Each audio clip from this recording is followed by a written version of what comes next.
Do you know what really annoys the tits off me is influencers. What type of ones though? Anything kind of, because to me it's not like a profession, it's not like a job. Like, I mean, when you were in school and you had to go to the career guidance teacher and you were kind of going, what you want to be and how do you get there? Do you need to go to college? How many points you need and all this? Yeah. There was no category called influencer. Do you know why that is? What? Because it's relatively new though, isn't it? Like Facebook and Instagram and... Yeah. Yeah, but TikTok is unreal. Like, you can clock up 10,000 followers there overnight. Yeah, on for TikTok. nothing, like. Yeah, for feck all. I mean, you know, sneezing at the camera. This is the issue for me. This is my gripe. I think a lot of influencers have absolutely no talent. Yeah. Their talent is being an influencer, which is a kind of a circular thing. They're famous for being famous for being an influencer. Well, if you look at the likes of Kim Kardashian now, she has made an excellent career for herself, a very, very profitable one when you think about it.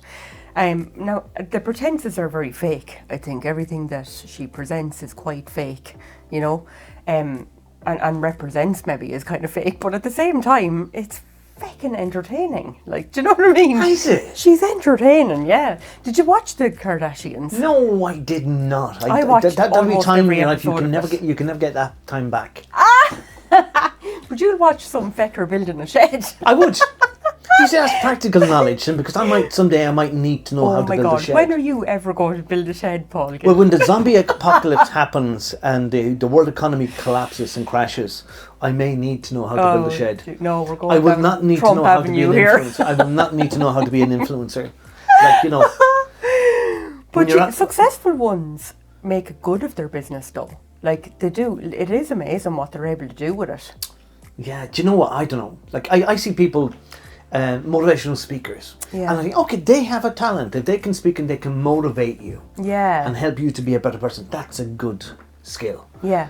But somebody who's just an influencer going around doing silly stuff, I mean, it's not even, some of it isn't even comic. But see, this is what we're at, Paul. We're just sitting here. And you know, we haven't gotten any sponsors yet. We'd love a sponsor. Yes. Anybody who'd like to sponsor us. Or if anybody'd like me to be their own personal influencer, I'll come around and influence you. Love it. Yeah, perfect. Influence Paul's you. very good at that. It's like the power of suggestion, isn't it, in hypnosis? Well, where sure you're it influencing is, your yeah. subconscious anyways. Yeah, that's what you're But you're I think, doing. you see, a large part of being an influencer is the fact that younger people, in your teenage years, you're looking to latch on to something, to find a cause, to pin your colours to. Oh. Whereas somebody at my stage in life, I don't care about causes anymore. There's no causes that I really want to follow anymore. Yeah, I just want to take it handy, take it easy. But some people are very invested in certain causes. Do you know, like they'll get really far right or really far left. Do you know what I mean?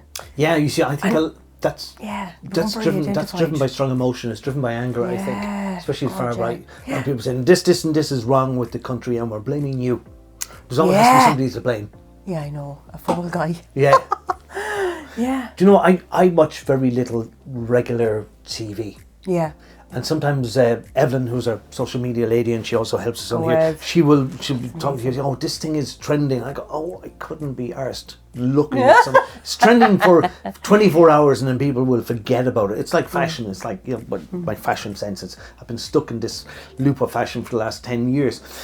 So, like, if men in the morning started to wear bright orange, I would not be one of them. I can go, that's just a trend that's going to be gone by Friday. You didn't get into the whole Barbie pink thing when the Barbie movie came out. I saw loads of fellas going to the cinema with their pink t-shirts on and very proud. That's like going to a football match with and that's another thing. Premier League footballers. They do my head in. I've stopped watching football.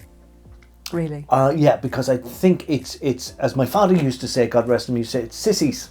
They're sissies. There's an old-fashioned word, sissies. Sissies, it is, soft, it's a good Irish word, that. But you get these athletes, and they're running along, and somebody might touch against them, and they go, and they're down, and they're rolling around. And I'm kind of going, hold on a minute. They have shin guards on, so that whole part of the leg is protected. Yeah. What, you know? Unless they were hit by a bus or a train, that bone should still be intact. But they're rolling around. And going, and you see, in contrast, you see rugby or GA. I'm dying. Rugby players, I saw the match last week. I forget which one I was watching, but there was a clash of heads. I think it was an Irish guy inadvertently went in and he banged his head smack into a guy's face. Two of them got up. Grand, away again. If that was like, I've seen, and look this up, it's on YouTube, Ronaldo, back in the day, he was falling for everything. The man couldn't, he something wrong with his legs, he couldn't stand up. If anybody, breeze brushed against me, he'd roll down and hold it. He was walking off the pitch and somebody was getting booed and somebody threw a plastic cigarette lighter, a little big cigarette lighter, and it hit him, side of the head. Now, it wasn't even the pointy end, it was the plastic end that hit him. And he goes, he's down, and he's honestly, he's running around, and the physios is there. They're getting the doctors. They're going to get a stretcher on. They're going to, get an ambulance, bring him to A&E. You get up, you silly twat. Like, I mean, get up. There used to be a thing, and I know I'm waffling on here, but there used to be a thing called superstars when I was a kid, where you'd have athletes from different sports. They would compete in a kind of a competitions. He was the fittest, he was the strongest, and have been doing all kinds of things. There was a guy called was he Bernard Jacks? I saw him recently. He's old now, but he was brilliant, really fit. But yeah, I kind of thought, what would it be like if you got a Premier League player to fight in MMA? I mean, the referee would just introduce him, maybe, hold on a hand, and next thing he'd go down. That should be it. And he'd be holding his shin or his knee. He wouldn't even get across the ring to get a punch. Yeah, he'd be down on the ground. But like, I see as well, when I was a young teenager or, just starting to fancy boys, we'll say, soccer players like David Beckham were appealing to me.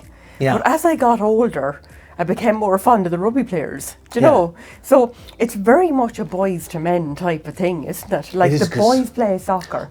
My father used to say soccer is a gentleman's game played by thugs, and rugby is a thug's game played by gentlemen. Because the lads are hardier on the rugby field, and it's a thug's game because they're banging into each other and all that kind of thing. But yet they have respect for each other. When I used to play GA, and I was known for this I do maybe 140-yard sliding tackle, going in with both feet still showing. Jesus. Which is very illegal. Bold. But if there was girls on the sideline watching, you would be going in, you would be hoping to come out of that game maybe with a fractured skull or your nose bleeding or something, because it was impressive to the girls. You're walking off all muck and your arm is falling off and you're like, hey, she likes me. Look at me. Oh God, help us. Oh my God, but it's the truth, isn't it? Absolute truth. That's what used to work like. I don't know what are the women of today like? The young girls of today, what are they, most attracted to, I wonder. But I hardly think it's that. Carry on. I don't know. Listen, they'll let us know. Yeah, I'm dying to find out. What do you think of this? I personally prefer my men to be manly. Manly. Yeah, and who gets up your nose? Who are the kind of people that you just cannot tolerate? We're the Happy Headers. Like us, subscribe to us, and we'll annoy you soon.